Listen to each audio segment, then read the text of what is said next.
Not even me in my most pessimistic of speeches would have imagined, Mr Rehn, that you and the others in the Troika would resort to the level of common criminals and steal money from people's bank accounts in order to keep propped up this total failure that is the euro. You even tried to take money away from the small investors in direct breach of the promise you made back in 2008.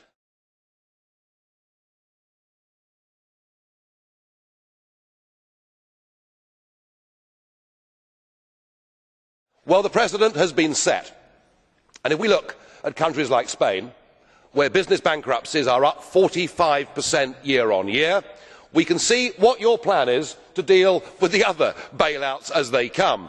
I must say, the message this sends out to investors is very loud and clear. Get your money out of the Eurozone before they come for you. What you have done in Cyprus is you have actually sounded the death knell of the euro. Nobody in the international community will have confidence in leaving their money there. If the trillions printed so far by the European Central Bank have done any good, it's not obvious. Most of the continent is in recession, and it's just getting worse. In some countries, unemployment is at depression levels. The ECB is ready to do whatever it takes to preserve the euro. Most people took that to mean even more money printing. But Germany's powerful central bank regards monetary easing as sinful and potentially disastrous in the long run. So, when banks in the tiny nation of Cyprus began to sink under their debts, Cypriots discovered they'd become the testing ground for a shocking new policy. On the 16th of March, the European Central Bank launched a bomb across the Mediterranean, and it landed here. No longer, they declared, were they willing to fund bank bailouts the way they'd done in Spain and elsewhere. Either Cyprus's government agreed to confiscate its people's private bank accounts, or the country would be left to strangle. Basically, the central bank had decided that Cyprus was not too big to fail. What can an ordinary person do when life's basic assumptions change? Chris Drake and David Simmons are amongst the many expatriates who moved here hoping to stretch their retirement savings just a bit further. Now I'm restricted as to what I can take out, what deals I can do. So we're being dictated to by these ECB, these European bankers, as to what we can do with our cash. Frankly, I have no idea what to do. Where are you safe anymore? Under the mattress.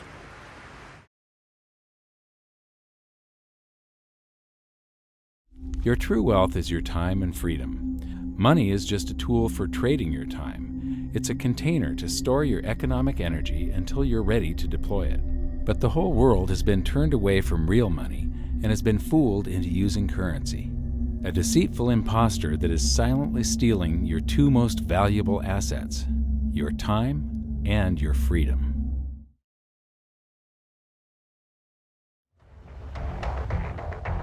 We are entering a period of financial crisis that is the greatest the world has ever known. The wealth transfer that will take place during this decade is the greatest wealth transfer in history. Wealth is never destroyed, it is merely transferred, and that means that on the opposite side of every crisis there is an opportunity. If you learn what is going on and how the financial world works, you can put yourself on the correct side of this wealth transfer. 5 years ago, the world was teetering on the edge of a financial precipice. Economies everywhere, led by the U.S., plunged to near disastrous levels not seen since the Great Depression. Huge corporations failed. Ordinary folks saw their retirement savings slashed. Virtually no one was spared. But out of the ashes of this meltdown emerged a savior: stimulus, cheap credit, trillions of dollars of it, made available by a super breed of cash managers, a select group of unelected officials with the staggering power to make the world go round. But they've also punished an entire generation. What they've done is take money from people who have been really careful all through their lives. In the process, they've also taken the entire world into the unknown by exercising a power that they alone possess, conjuring unimaginable amounts of cheap money. So the central bankers stepped in. First, they flattened interest rates. Then they began printing vast amounts of money. They called their program quantitative easing, and it did stop the meltdown. But you cannot unleash forces that powerful without provoking consequences, intended and unintended. A whole generation of Brits believed that if you saved and if you were prudent, you'd get a decent return on your savings someday. But in Britain, pension benefits are directly tied to interest rates on government bonds. And the British Central Bank's aggressive quantitative easing, its money printing, has depressed those interest rates to nearly nothing. This year, pensioners like Judy White and her husband Alan began to receive grim letters from their pension funds notifying them of deep cuts to their benefits. I don't understand what quantitative easing is, except that it's printing money. But I do understand that I now have 50% less as a result of something called quantitative easing. One of the biggest make-believe stories ever is called quantitative easing, which sounds complex, but it's really just a smoke and mirrors term for currency creation. QE started with the banking bailouts back in 2009. This currency was created out of thin air and then given to the banks, who paid themselves record bonuses in reward for crashing the world economy. This is a global phenomenon, but all you have to remember for now is that whether it's QE bailouts or stimulus programs, these are all just voodoo, hocus-pocus terms for increased currency creation. Punishing savers was a deliberate trade-off. The central bank wants to encourage spending and lending right now, not saving, even though foolish spending and lending caused the problem in the first place. It is hugely dangerous. This policy is a monumental monetary experiment. Roz Altman says the central bankers have in fact engineered a massive transfer of wealth from the old savers to young borrowers. The Bank of England itself says quantitative easing has cost savers and pensioners in Britain about $100 billion so far. So anybody who was a saver and has got some accumulated savings will have had a reduction in their income. Anyone who had big debts, particularly mortgage debts, will have had an improvement in their income position because their interest payments will have gone down.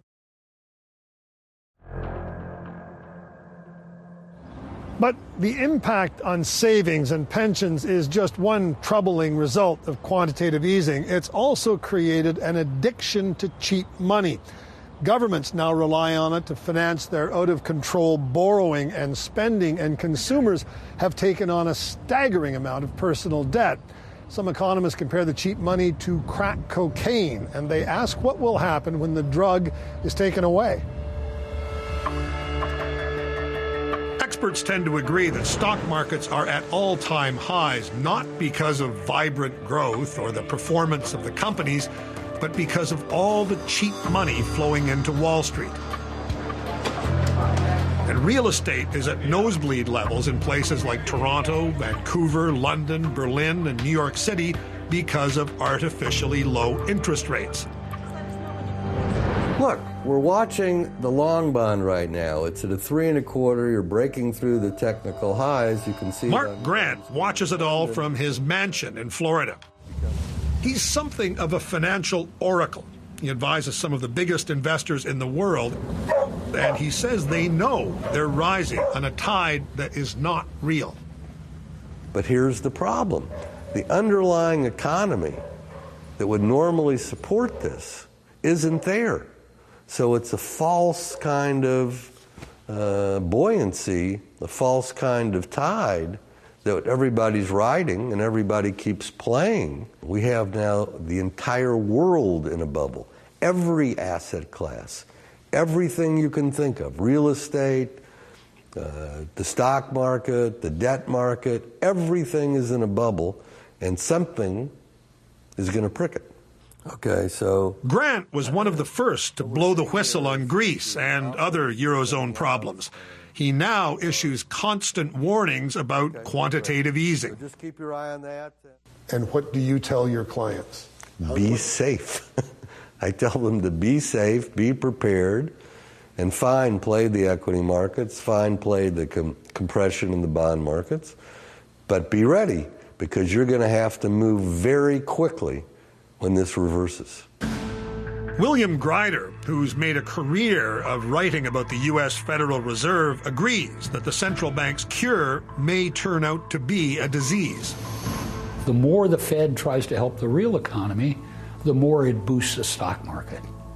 And so if you listen to the bears, and I mean the market bears, they're already very nervous, not about inflation, but about the possibility that the stock market investors are going to wake up to this reality and say, I think I'll get off the merry-go-round before it collapses. Is there a good ending in all this? Probably not. There's less bad endings, but probably no good ending.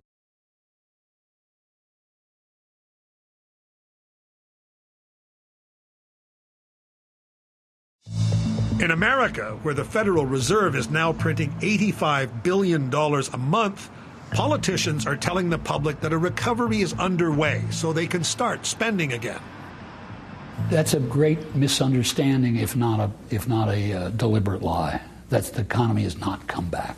The central bankers are holding firm and holding together.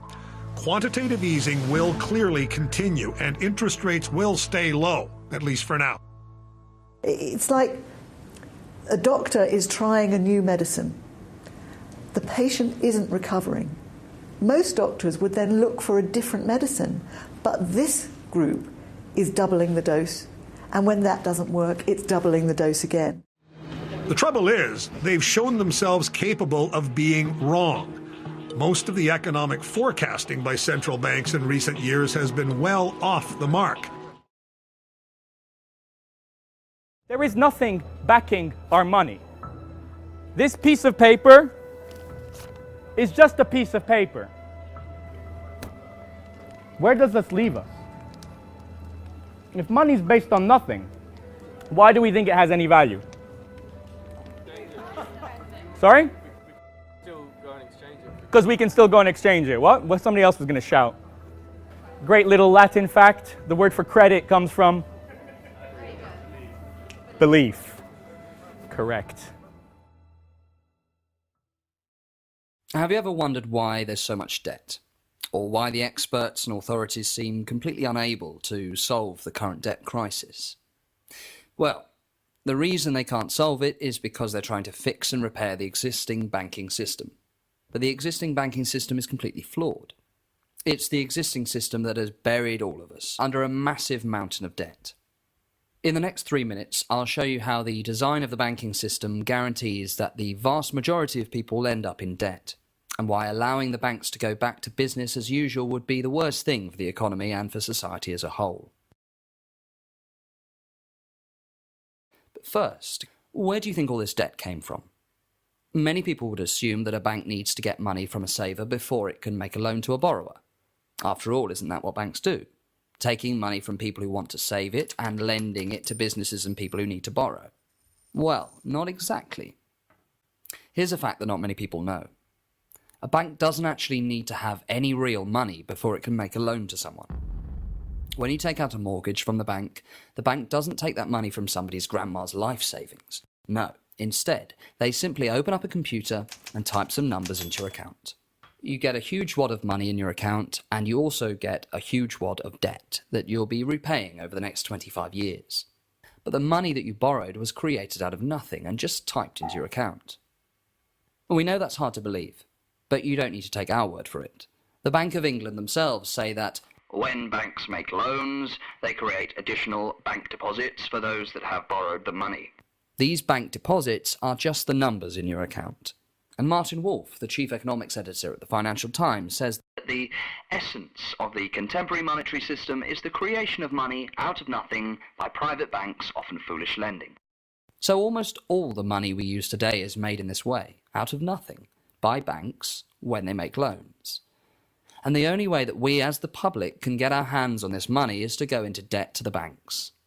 In other words, almost every pound that we need in the economy to run shops, businesses, factories, schools and hospitals must first be borrowed by us from a high street bank.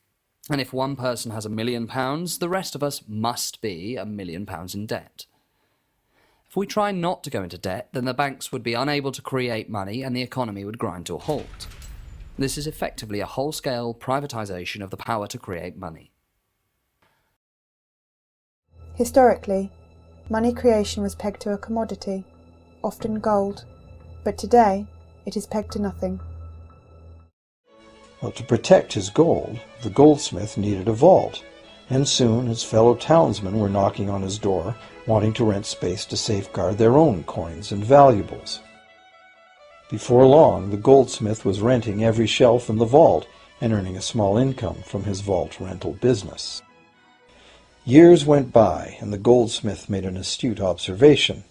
Depositors rarely came in to remove their actual physical gold, and they never all came in at once. That was because the claim checks the goldsmith had written as receipts for the gold were being traded in the marketplace as if they were the gold itself. This paper money was far more convenient than heavy coins, and amounts could simply be written instead of laboriously counted one by one for each transaction. Meanwhile, the goldsmith had another business. He lent out his gold, charging interest. Well, as convenient claim check money came into acceptance, borrowers began asking for their loans in the form of these claim checks instead of the actual metal. As industry expanded, more and more people asked the goldsmith for loans. This gave the goldsmith an even better idea. He knew that very few of his depositors ever removed their actual gold, so the goldsmith figured he could easily get away with lending out claim checks against his depositors' gold, in addition to his own.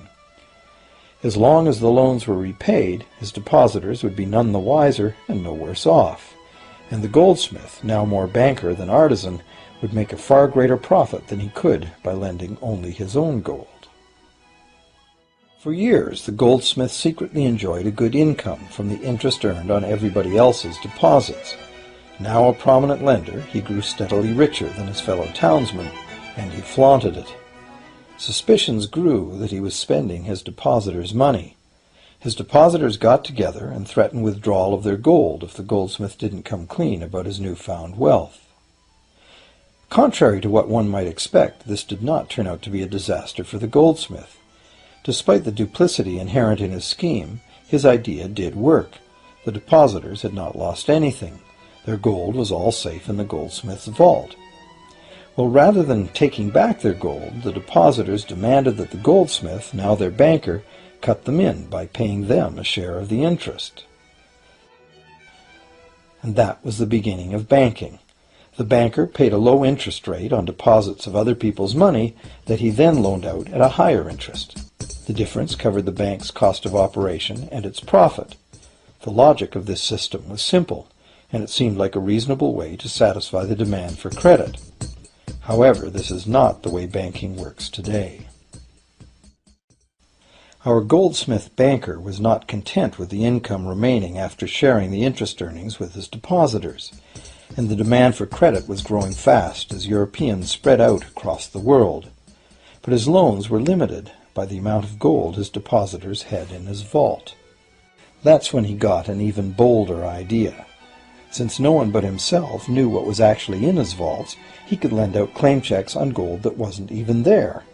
As long as all the claim check holders didn't come to the vault at the same time and demand real gold, how would anyone find out? This new scheme worked very well, and the banker became enormously wealthy on the interest paid on gold that did not exist. The idea that the banker would just create money out of nothing was too outrageous to believe, so for a long time the thought did not occur to people. But the power to just invent money went to the banker's head, as you can well imagine. In time, the magnitude of the banker's loans and his ostentatious wealth did trigger suspicions once again. Some borrowers started to demand real gold instead of paper representations. Rumors spread. Suddenly, several wealthy depositors showed up to remove their gold. The game was up. A sea of claim check holders flooded the street outside the closed doors of the bank. Alas, the banker did not have enough gold and silver to redeem all the paper he had put into their hands. This is called a run on the bank, and it is what every banker dreads. This phenomenon of a run on the bank ruined individual banks and, not surprisingly, damaged public confidence in all bankers. It would have been straightforward to outlaw the practice of creating money from nothing. But the large volumes of credit the bankers were offering had become essential to the success of European commercial expansion, so instead the practice was legalized and regulated. Bankers agreed to abide by limits on the amount of fictional loan money that could be lent out. The limit would still be a number much larger than the actual value of gold and silver in the vault. Quite often the ratio was 9 fictional dollars to 1 actual dollar in gold. In 1971, President Nixon took the United States off the gold standard. I have directed Secretary Connally to suspend temporarily the convertibility of the dollar into gold or other reserve assets, except in amounts and conditions determined to be in the interest of monetary stability and in the best interest of the United States. Meaning the dollar could no longer be converted to gold. Since then, the world has operated under a system of money called fiat currency. The dollar, pound, euro, and every currency in the world are all fiat. Fiat currency is paper currency that a government has declared to be legal tender but can't be redeemed for gold or silver. Fiat money is essentially nothing more than a piece of paper worth something only because the government says it is. Its only value comes from the good faith by the people that use it, to accept it as payment. The problem with a fiat system is that the government is free to print as much money as they want without the burden of finding gold to support the amount they're creating. Since the collapse of the dollar gold standard in 1971 and the deregulation of the financial system, money creation has grown exponentially. Thus, they can create billions out of thin air and pump it into circulation, making the money already out there worth less and less. But history has taught us that no fiat currency lasts forever. In fact, every currency since China first experimented with it in the 11th century has failed.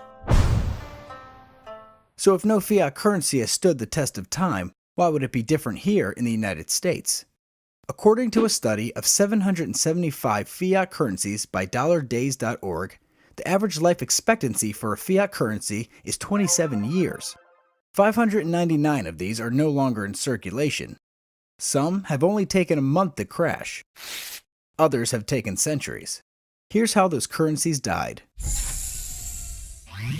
20% of these failed through hyperinflation, a phenomenon where printing too much money leads to prices rising by 50% or more each month. 21% were destroyed by war, in which currency was deemed no longer valid through military occupation or liberation.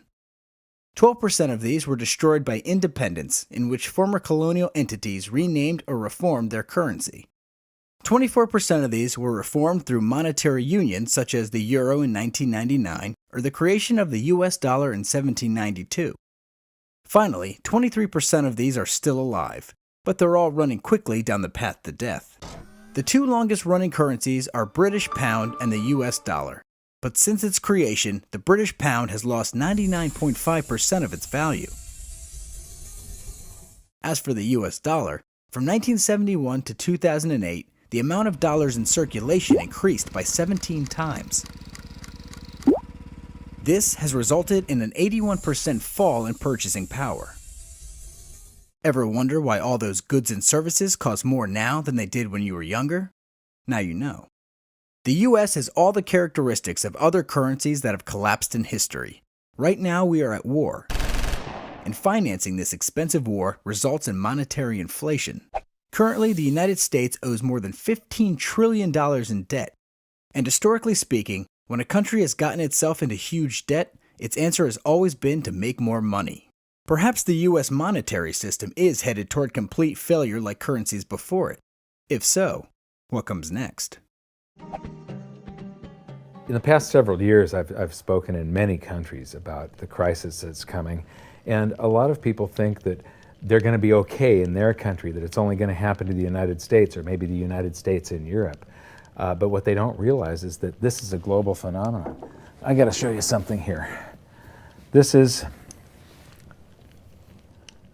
base currency in the United States. This is the number of paper dollars that exist, basically. It took 200 years to go from no dollars in existence to 825 billion. And then we had the bailouts, and then we had QE1, quantitative easing 1, then QE2, and then we had QE3, and then QE4, and then soon we're going to have QE57 and QE382. And it isn't just here. This is what the Canadian currency supply looks like. This is Australia, South Africa, Russia. Now, this starts out in just the year 2001, and this is like 18 times more currency in existence in a little over a decade. India, China, every government on the planet is doing this insane deficit spending and expanding their currency supplies, doing bailouts. And history shows that there is no example of this turning out well. If you expand the currency supply, eventually prices will rise. And if you contract the currency supply, eventually prices will fall. This is a pool, but it's not a pool of water. This is the currency pool. And these are prices. And if you expand the currency supply, prices like a sponge in water have to rise to suck up the excess currency. Governments never stop printing more currency and adding currency to circulation.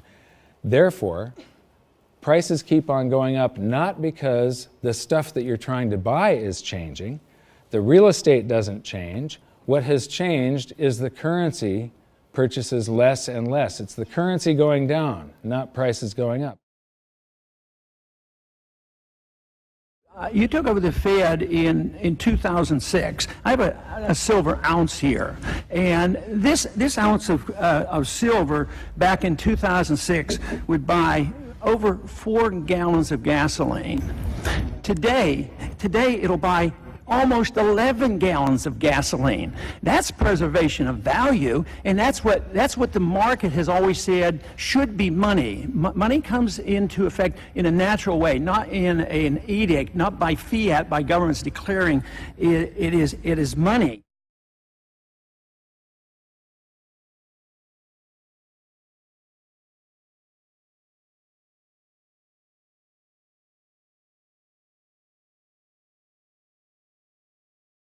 If they keep expanding the money supply so vastly, why aren't our prices growing faster than they really are? And the answer is that a good chunk of the money that the Fed created has been shipped overseas. I remember early in my research, I heard this expression that the Americans have exported their inflation. I thought, what is that? How can you export your inflation? Put it in a box and send it out? What do you do? Well, now I understand. You export your inflation by simply sending all these dollars that you created to these other countries, and then they send you their refrigerators and their cars and whatever, their TV sets. So you get hardware, and they get little pieces of paper. It's a great deal for the American people for a while. For a while. Sooner or later, all of those pigeons come home to roost. When the time comes, as it looks like it's now coming, when the rest of the world is saying, we don't want to play this game anymore, Uncle Sam's dollars are just becoming worthless, there are too many of them, we've got to find something else other than American dollars, then those dollars start to come back to America. People say, we don't want them anymore, what do we do with them? Once this revs up, and we've got this little trickle of money coming back that we previously exported, once it becomes a flood and it starts to rush back, now we are getting our former exported inflation brought back to us, and then we'll see the quantity of money inside the United States grow much more rapidly even than the Federal Reserve can create it, because we're getting a previous money back. And that's when we will really see the tanking of the US dollar in terms of what it will buy. The thing about money is there actually is a fairly well accepted definition of what money is. The question is, as you apply that definition to particular things that people claim to be money, do they fit the definition? Well, just take the paper dollar, for example. How well does it perform those functions? Well, store of value. The dollar has lost 95% of its purchasing power since the creation of the Federal Reserve in 1913. So not very good as a store of value.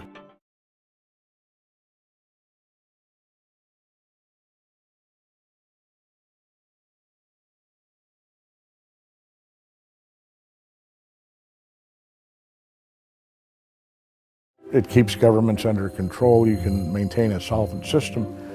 Governments don't like gold at present because they're getting away with the fiat currencies, and they'll do everything they can to discredit it as an asset class. I mean, my goodness, gold has outperformed the Dow Jones Industrial Average in each of the last 7 years, yet it's not considered a legitimate asset class. Why? Again, it's the fear that maybe gold will be imposed on the system, that it will constrain government ability to spend beyond its means. They can't print it. They can't print it, no. It's not the price of gold and silver that's changing. It's the value of the paper currencies that they're being valued in. Yeah. I mean, gold and silver have been constants for centuries.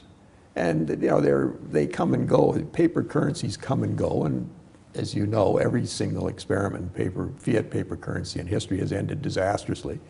And with all evidence what's going on, we're going to have a similar occurrence this time. Yeah, what I like to do is I like to use examples so people stop thinking in terms of dollars and start thinking in terms of gold and silver. And one of my favorite stories is that when I was growing up in the 1950s in the States, my parents could drive into the local gas station, fill up the family car with $2 silver. And today you can still do that with the $2 silver at the face, not at the face value, but at the silver content at the market value.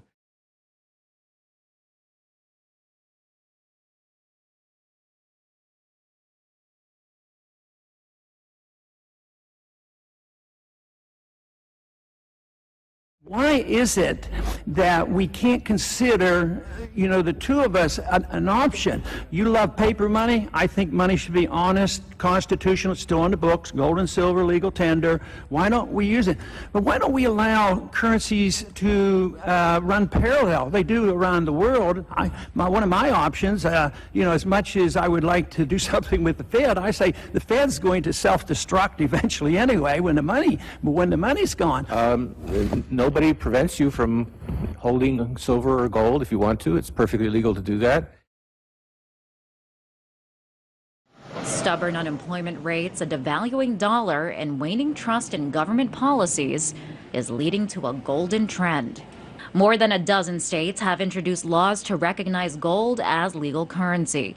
In 2011, Utah was the first to make it legal to do business using gold. In May, the Arizona legislature voted to recognize gold and silver as legal tender. The reason that gold and silver are the optimum form of money is because of their properties. It's an easy medium of exchange because gold and silver store a large amount of value in a very small area.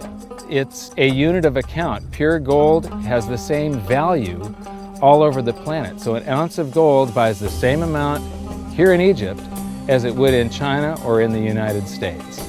It's durable. The same gold that Egyptians were using in trade 5,000 years ago is still here with us today. It does not corrode. It's divisible. You can make change with it. It's very portable. You could use something like oil as money. It's just that you can't carry around a barrel of oil on your back. It's fungible. Pure gold is the same wherever it is on Earth. Pure silver is the same wherever it is on Earth. It's limited in quantity. That's the reason that it maintains its purchasing power. Governments cannot print it. Over the last 5,000 years, only gold and silver have maintained their purchasing power.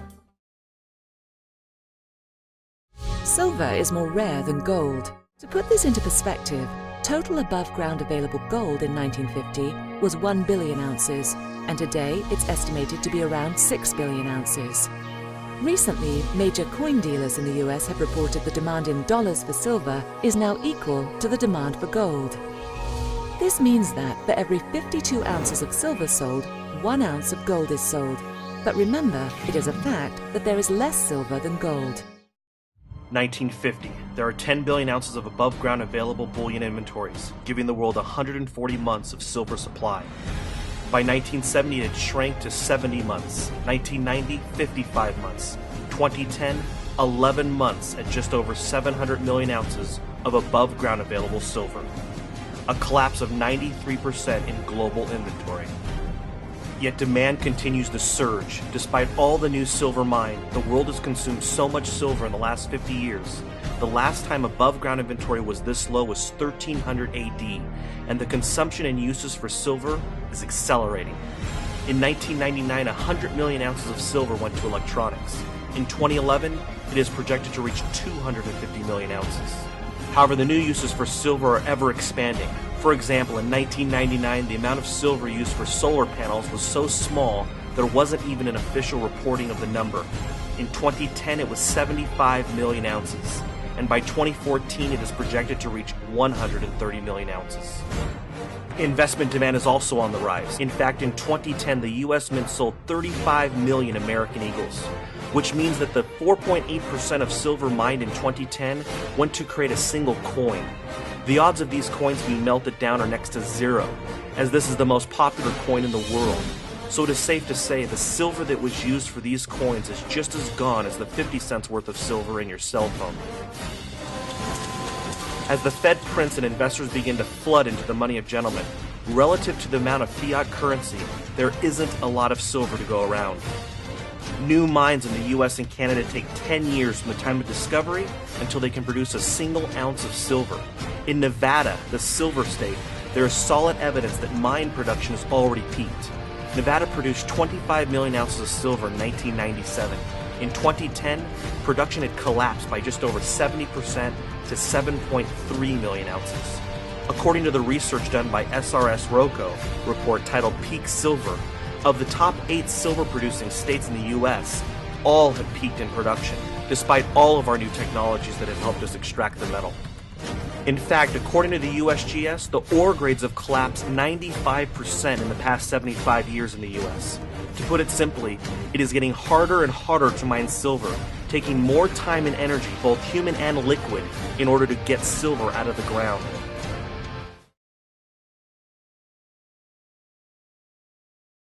And I'm keeping my eye on silver. Why? Because I can't get it, at least not the silver coins that I'd like. The 2013 American Eagle silver coins, the U.S. Mint says they are out of them. There's a shortage of those coins because there's such strong investor demand. And why is there this investor demand? Well, a lot of traders say that perhaps a lot of investors are fearful about what's going to happen with the debt ceiling. Here is silver in today's dollars, measured with the ShadowStats CPI again, the pre-Reagan CPI, and it would be almost $600 an ounce. With the CPI that the government uses today, it would still be $150 an ounce for that 1980 high. And silver is selling below its 1980 price. There isn't anything else that you can name except maybe computer chips that are selling at a discount to their 1980 price. Silver is still just stupidly low, and it's going to rise. And here it is measured against paper assets again. We haven't even come anywhere near this equilibrium, and because it got so low here, we have to work off that energy. You're probably going to see a super spike in silver that's going to just take everybody's breath away. You'll probably see silver at 1/10 of gold's price instead of 1/60. That means you would get 6 times leverage over gold buying silver. Now, this is going to happen, and you can only play the hand that you're dealt. But the great news is that gold and silver always end up doing an accounting of the expansion of the currency supplies. Basically, the will of the public and the free markets When governments do this kind of stuff to their currency supply, they debase it.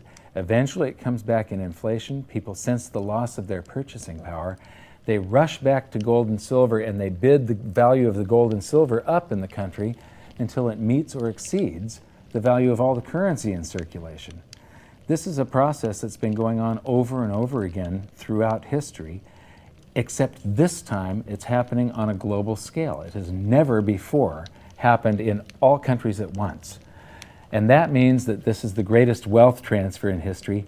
Therefore, it's the greatest opportunity in history, and it's not going to happen again in your lifetime.